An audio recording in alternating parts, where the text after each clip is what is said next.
कि एक दिन जिंदगी से हो गईल मुलाकात फुर्सत में, कि एक दिन जिंदगी से हो गईल मुलाकात फुर्सत में।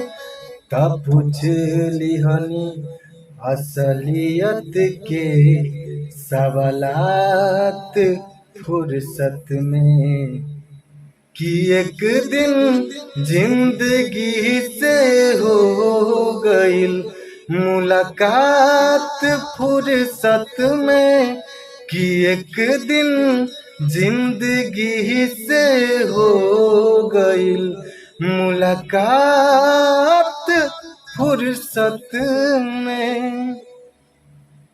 कैसा लगा भाई ये गाना सुनकर? उम्मीद करता हूँ कि अच्छा ही लगा होगा। हमारे जितना कोशिश हुआ उतना मैंने किया। बस हमसे जो भी गलती सलती हो हमें माफ़ कीजिएगा भाई, और लाइक कीजिएगा और सब्सक्राइब कीजिएगा। बस आप लोग सपोर्ट करिए, मैं ज़रूर अच्छा गाने की कोशिश करूँगा। Thank you.